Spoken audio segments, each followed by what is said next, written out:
Sioux MP Terry Sheehan is pleased the federal government announced final amendments to the patented medicines regulations with an eye on national pharmacare. The most significant reforms to the regulations since their introduction back in 1987, the amendments will give the Patented Medicine Prices Review Board the tools to protect Canadians from excessive prices and make patented medicines more affordable. Millions of Canadians rely on prescription drugs to stay healthy, of course, manage chronic conditions and cure disease, yet they pay some of the highest prices in the world. Last year, more than 1 million Canadians had to give up essentials like food and heat to afford the medications that they need. The amendments include changing the basket of countries we compare ourselves to when setting drug prices so that prices here are judged against countries that actually look like Canada in terms of population, economy, and approach to healthcare. Secondly, the changes will provide the board with the actual market price of medicines in Canada rather than the sticker price. And finally, they will let the board consider whether the price of a drug actually reflects the value it has for patients. Sheehan added that the issue matters a lot to him personally because he has close friends and family who rely on medications, which can be extremely expensive and inaccessible.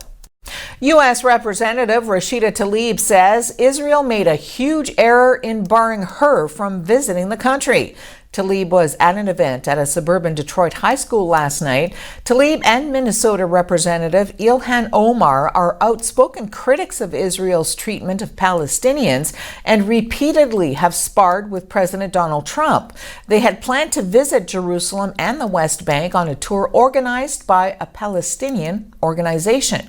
I think I put the 13th congressional district on the map. I think the President of the United States knows who we are. So I'm going to continue to fight back and demand that they provide access for me and any of my colleagues to come to Israel, into the Palestinian areas, and be able to listen to hear people. But yeah, it's a really disservice to all of us that want to see peace there. I don't know what to tell you. This is a country that has just made a huge error, I believe, and they're going to probably have to pay the cost of it. A number of my colleagues are very much taken aback by this, very angry by this decision. And I hope you will win your election hands down. It's unfortunate because we see Israel as a democracy, as a democratic country, but it's very obvious that they're trying to limit what I'm able to do when I get there. I mean, my goal is to see my grandmother. Again, she's in her 90s.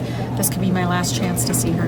I'm not out there just having this kind of hate agenda and pushing this through. That's what he's doing. I have a policy agenda, a justice agenda, an agenda that really puts people first before profits. Meanwhile, U.S. President Donald Trump is defending Israel's decision to bar those two Democratic members of Congress from visiting the country, even as he claims he didn't encourage or discourage that move. Well, I'm only involved from the standpoint of they are very anti-Jewish and they're very anti-Israel. I think it's disgraceful, the things they've said. You have lists of, this isn't just a one-line mistake. What they've said about Israel and Jewish people is a horrible thing, and they've become the face of the Democrat Party.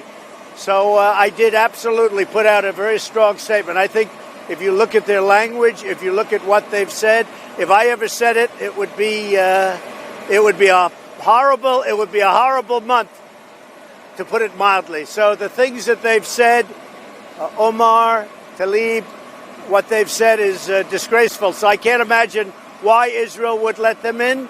But if they want to let them in, they can, but I can't imagine why they would do it. No, I don't encourage or discourage. I think that if Israel allowed them to come in for the normal reasons, other than those reasons, I really believe that it would be a terrible thing for Israel. I think it would show a terrible sign. They want to do boycotts. They said horrible things about Jewish people. They said horrible things about Israel and Israelis. I think it would be a terrible thing, frankly, for Israel to let these two people who speak so badly about Israel come in. And they have become, amazingly, the face of the Democrats. The Democrats don't want to do anything to condemn them. If this were 10 years ago, or if this were maybe a different time or different people or whatever, they would be condemned for the things they've said. They've said some of the worst things I've ever heard said about Israel. So how can Israel say, oh, welcome? I don't think it would be a good thing for Israel. Dozens of armored personnel carriers and army trucks were parked near Shenzhen Stadium this morning. The stadium, by the way, is located next to a bridge linking mainland China to Hong Kong. They confirmed satellite images that showed vehicles belonging to China's paramilitary People's Armed Police in what some have interpreted as a threat from Beijing to use increased force against pro-democracy protesters across the border in Hong Kong. Soldiers stood guard at closed entrances. An AP journalist was stopped by security before having a chance to witness the stadium's interior, though a security guard said photography was restricted in the area. After consulting with superiors, he allowed the AP journalist to leave without further comment. It's an unusual move given China's sensitivities around military and police activities and may suggest that authorities are not trying to keep the drill secret. Chinese state media have only said that the Shenzhen exercises had been planned beforehand and were not directly related to the unrest in Hong Kong.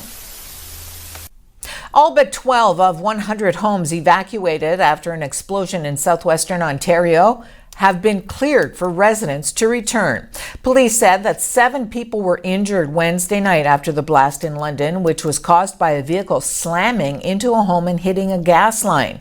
4 firefighters, 2 police officers, and 1 civilian were taken to hospital. 1 firefighter was in serious condition, while the others had minor injuries and were released. Acting Deputy Fire Chief Jack Burt said the blast had destroyed the home that was hit by the vehicle, noting that the residence was empty at the time. Daniela Alexandra Lease, a 23-year-old woman from Kitchener, was charged with impaired driving in connection with the crash. City officials said last night that the 12 homes not cleared were in the area most significantly impacted. The blaze was largely put out by yesterday afternoon.